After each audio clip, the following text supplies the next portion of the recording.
kumusta po mga ate mga dude sa mga Libra? Ayos lang po ba kayo dyan sa mga Libra? Hingi po tayo ng mga divine messages, Holy Angels, Holy Spirits, Divine Eyes, White Light, Ancestors, Angelic Team, Spirit Team. Binubuksan po namin ang portal ng mga Libra sign. Okay, para po ngayong August 2025. Ano pong kailangan nilang marinig o malaman ngayong August? Unahin na po natin sa mga nagmamanifest po ng pera, yan po, ng success, ng solusyon o ng mga brilliant ideas para sa inyong career, sa inyong online platforms, sa inyong projects, sa inyong pong creative projects. Yan po. Meron ba talagang pera? Wow. 'Di ba? Sinagot agad. Meron talaga, ayan, inaabot sa iyo ng angelic team mo, ng ancestor mo, ng guardian angel mo. Inaabot sa iyo ng pera, divine money, free money, mga dude, extra cash, magkakaroon ka niyan. May pera ka, okay? Yes to, mga dude, yes card, page of pentacles. Basta mag-focus ka lang sa goal mo ngayong August at great success ang darating sa'yo o ang magiging resulta. Yan o, may mga opportunities, mga bagong ideas na makakatulong sa'yo, yung mga gusto mo pang malaman. Okay, so magkakaroon ka ng divine inspiration. I-activate din itong energy o frequency ng Page of Pentacles, mga dude, ay i-activate din ito ang inyong pong pagiging ambitious, dedikasyon sa trabaho po ninyo, yung eagerness mo na matuto at magtagumpay. Wow, ano wow! Tumalo na to, Four of Wands. Isa pang success card. Magandang opportunity ito sa home life. Yan po sa mga nangangarap magkaroon ng sarili ninyong bahay or apartment or condo, mga celebrations. May celebrity din ako naririnig dito, celebrity vibe or makakasalamuha mo mga celebrity or mga VIP. Makakapagpahinga, may kinalaman sa home, reunion, parties, wedding, engagement party, or maimbitahan ka or bagong romantic partner. Wow! Mas magandang community, mapupunta ka sa mas magandang community or neighborhood or online community ito na talagang tutulong sa'yo na mas umangat pa or mas maging successful. Steady, angel number 4 or 444, nandito yung steady o yung security sa finance or sa inyo pong trabaho or sa income po ninyo, magkakaroon ng talagang stability. Yan po sa nangangarap or nagmamanifest na hindi na kayo kakaba-kaba sa pera. Yan po yung revenue o yung sweldo po ninyo, lagi nang mataas yan at buwan-buwan po tumataas pa yan. Increasing. Okay, increasing mga dude. So meron kayo ditong puro kayo 2, no? 2 at 2 ay 4 din. So 222, 444. Okay, 2 of Pentacles. 2 of Pentacles. Dito naman po mga dude ay may kailangan kang pagdesisyonan. May kailangan kang piliin ngayong August. May kinalaman sa pag-ibig. Oh, Empress. Pero ano man yung maging desisyon mo, malaking desisyon ito, ano man yung maging desisyon mo, mga dude, ay magiging masaya ka. Ito po yung confirmation. Ayan po, magiging masaya ka. Be happy with the results of your actions. Ano man yung maging desisyon mo, pangatawanan mo naman talaga at magiging masaya ka. Maring sa umpisa, hindi mo pa talaga ma-appreciate yung naging decision mo. Pero sa katagalan ay ipagpapasalamat mo sa Divine Universe na tama lang pala din ang naging decision mo. Maaring hindi mo pa makita agad ngayon yung resulta ngayong August, pero sa katagalan or ilang buwan mula ngayon, mula ngayong August, ilang buwan, pagkalipas ng ilang buwan ay mas ma-appreciate mo na yung malaking desisyon na yon ay tama lang din pala. Yan po, mga dude. Hindi mo pagsisisihan. Hindi naman sinasabi dito na bibitawan mo na yung isa. Halimbawa po, yung isa, kaya yung hinahanap mong balanse ay sa personal mo na buhay, sa love life. Yan po. O sa career. Yan po, sa pera. Siguradong may pera ka. Okay? Ano man yung maging desisyon mo, siguradong may pera ka. Dahil maabilidad ka, magaling ka. Pero maaring naiisip mo din na maaring yung love life ay makaapekto sa inyong career o sa trabaho. So, yung magiging desisyon mo ay wala ka naman bibitawan. Wala ka naman binaba dito eh. Hawak mo pa rin eh. Two of Pentacles. Talagang tinitimbang-timbang mo. Maaring ang isa ay priority mo at yung isa ay pangalawa sa priority. Sa ngayon pa lang naman yan, mga dude. Maari din sa paglipas ng mga ilang buwan ay pag stable na ang inyo pong career o yung inyo pong pera, ay mas magiging madali na sa'yo i-navigate na isabay na pati yung love life. Yan po mga dude.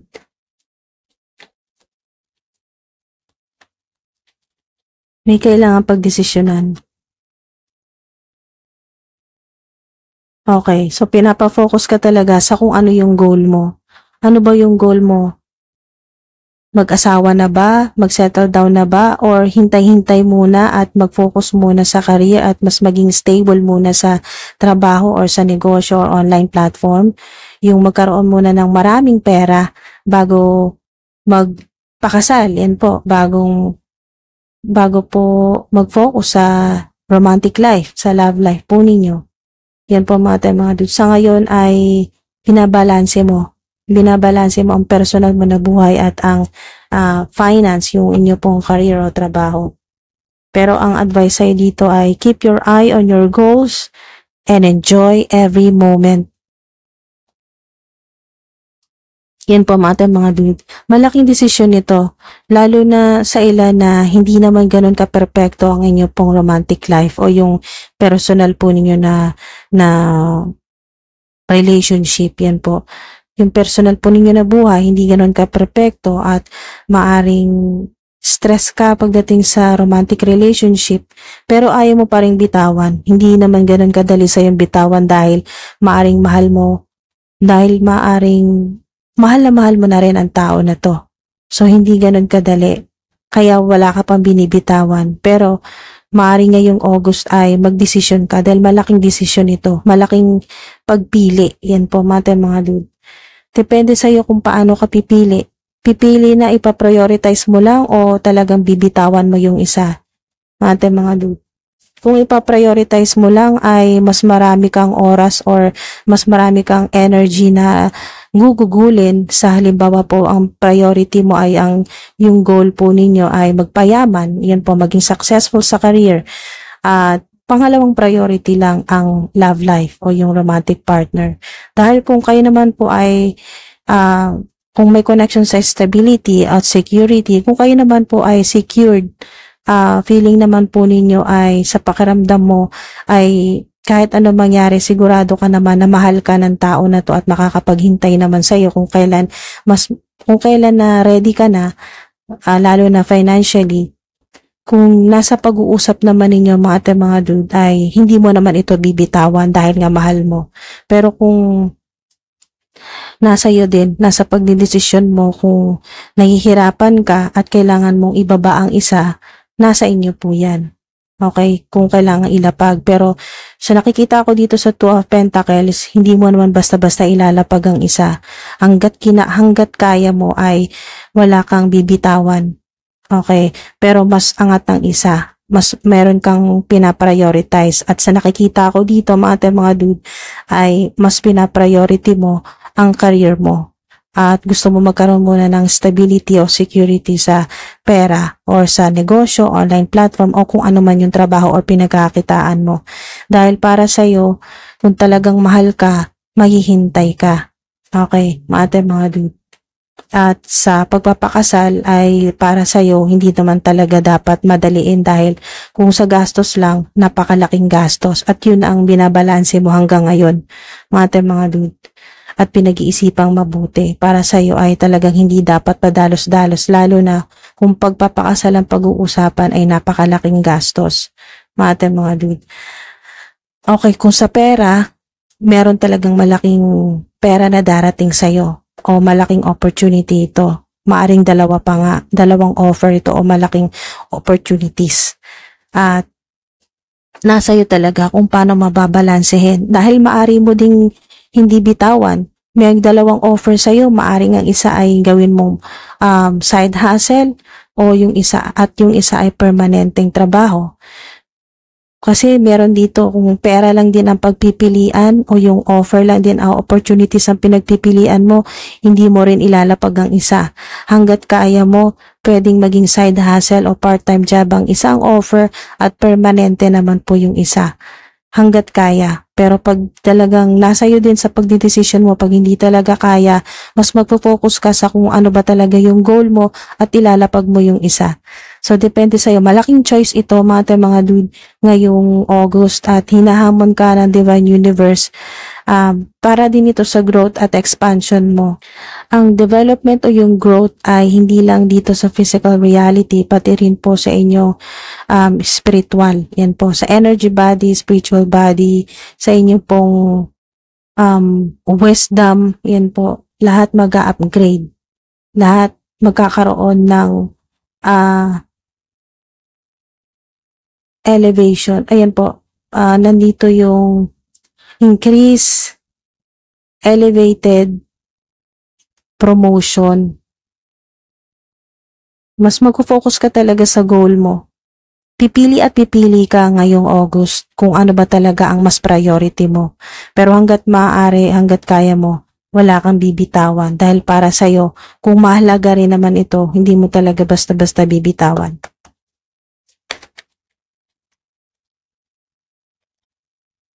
Helpful people, yan po mga dude. Delegation, sinasabi dito. Kapag sobra naman kapag naman po yung inyo po mga ginagawa ay, or mga desisyon, kapag naman po napakarami na po ninyong ginagawa, delegation, yun po, maaring ibahagi mo sa iba ang inyo pong ginagawa para mas gumaan. Yan po, para at least dalawa lang yung bit-bit mo. Okay, dalawa lang yung dalawa yung pinaka-priority mo sa buhay. Hindi ka masyadong mahirapan. Kung kailangan mo ng tulong, magsabi ka. Maraming tutulong sa'yo. Hindi mo kailangan bitbitinan lahat ng problema mo ng mag-isa. Take action. Ayun, ito po yung tinutukoy sa desisyon ngayong August. Confirmation po yan kung makakita po kayo ng unicorn. Communicate clearly. Makakatulong ito sa desisyon po ninyo. Or yung paghingi po ninyo ng tulong. Communicate clearly. Okay, so kung ang trabaho po ninyo or kung ano man po yung pinagkakitaan po ninyo, tulungan po kayo ni Archangel Gabriel para po sa inyong throat chakra, para po para po ma-express po ninyo kung ano yung gusto po ninyo sabihin ng maliwanag at na maiintindihan po kayo ng kausap po ninyo. Communicate clearly, hindi lang po dito sa physical reality, pati na rin po sa mga angelic beings na kinakausap po ninyo. Hinihingian po ninyo ng tulong kapag may problema kayo. Communicate clearly at remain positive. Yan po yung advice sa inyo. Remain positive. Kahit po nagkakasabay-sabay ng problema po ninyo or ano man po yan na pagsubok ay maging positibo pa rin po kayo. Yan po, remain positive. At yung mga kailangan po ninyong aksyonan ngayong August ay hangga't maaari, gawan nyo na po ng paraan or pagdesisyonan nyo na po, wag nyo na pong paabuti ng susunod na buwan. Take action. Yan po mga dude. Dito po sa reading po ninyo, wala pong space ang procrastination, yung pagde-delay ng mga ginagawa or pagpo-postpone po ng ginagawa dahil po makakaapekto po ito sa resulta ng mga actions po ninyo sa mga susunod na buwan.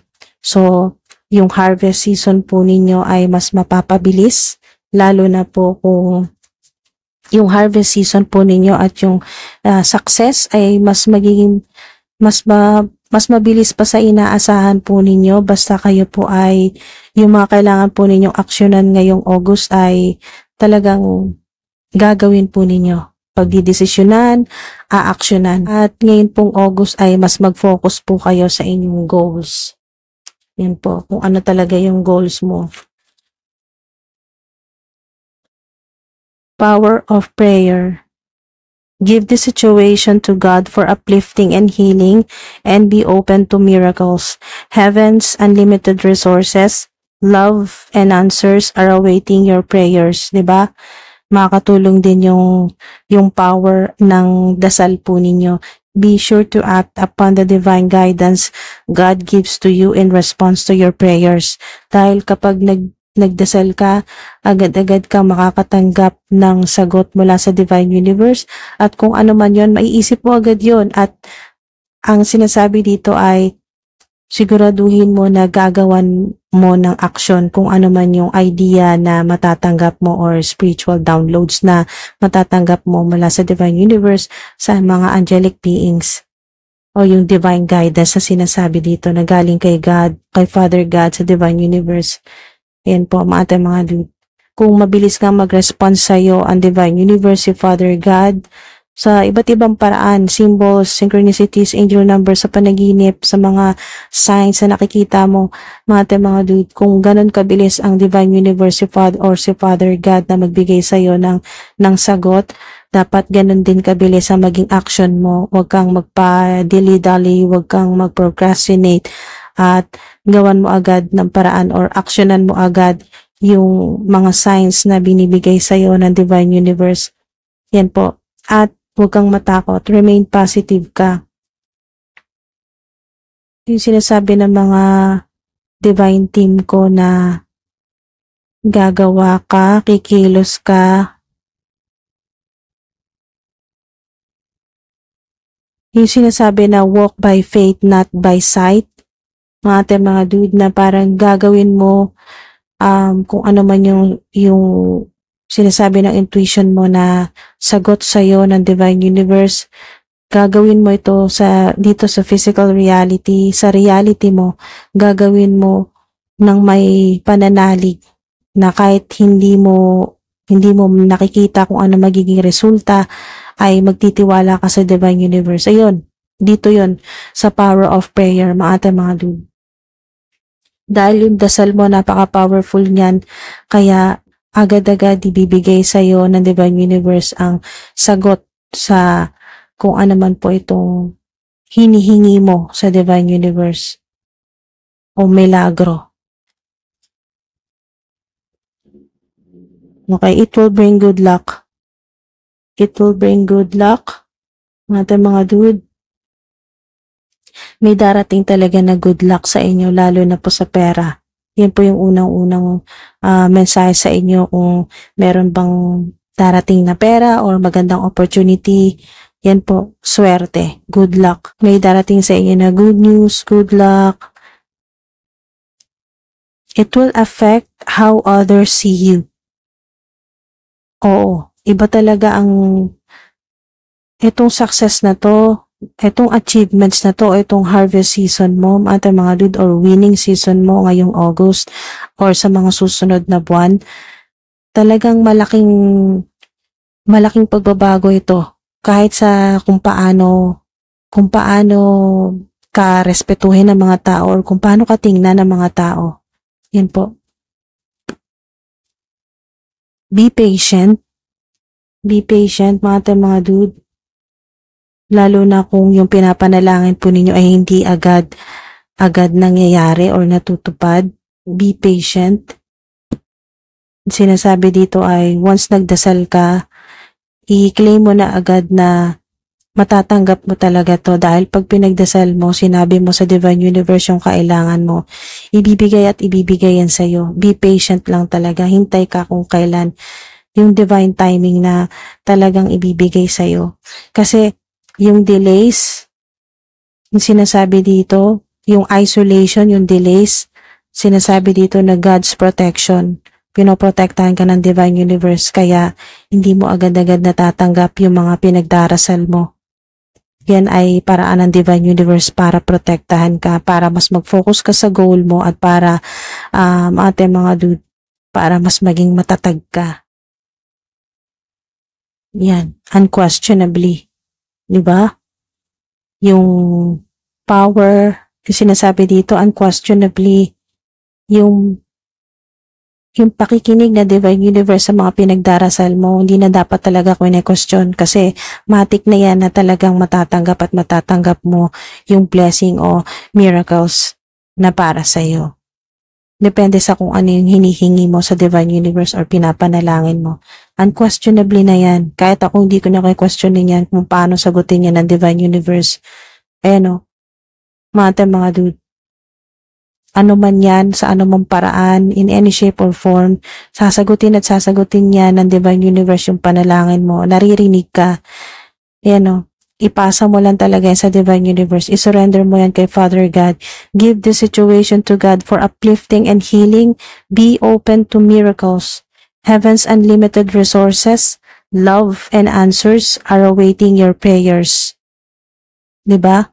Naka-ready na ang solusyon, ang sagot, ang totoong pag-ibig. Naka-ready na yan. Naka-prepared na. Hinanda na ng Divine Universe ni Father God. Inihanda na ng Divine Universe ni Father God ang lahat ng kailangan mo, resources, love, answers. Naghihintay na lang talaga sa panalangin mo, sa paghingi mo sa Kanya. Okay, mga dude? Sa pagmamanifest mo, sa mga hiling mo, sa mga wishes mo, sa mga panalangin mo. Hinihintay na lang. Kumbaga, yung kapangyarihan po ng panalangin po ninyo, yung dasal po ninyo, yun ang mag-activate ng meron ka na. Okay? Meron ka na. Nitong resources, love, answers, meron na. Okay? Mga dude, ma-activate at magiging available na yan. Makikita mo na nang walang kahirap-hirap. Unquestionably yan, mga dude. Dahil ano man yung kailangan natin, resources, true love, yan po, forever, unconditional love, healing, success, abundance, ay nag-i-exist na po. Bago pa man natin hingiin sa Divine Universe, meron na. Available na nga po yan. Available na po yan, pero nasa ibang timeline. Hindi ka pa nag-match sa timeline na kung saan yun ay abundant timeline. Kung maniniwala ka sa power ng prayers mo sa mga manifestation, naniniwala ka na naririnig ka ng Divine Universe at maging positibo ka, naniniwala ka na hindi mo pa man hinihingi, ay meron na. Naka-ready na yan sa'yo, binigay na yan sa'yo ng Divine Universe, available na yan sa ibang timeline, sa abundant timeline, highest timeline ng buhay mo. At yun na lang ang kailangan, maging ready ka na lang na mag-quantum leap or maging ready ka na mamuhay sa bago mong reality, sa abundant reality mo or abundant timeline.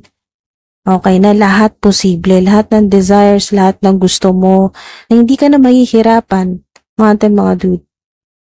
Ibang-iba sa dating timeline na puro paghihirap. Yun po, mga dude, puro problema. Ngayon, dito ka na sa bagong reality mo na lahat may solusyon, lahat madali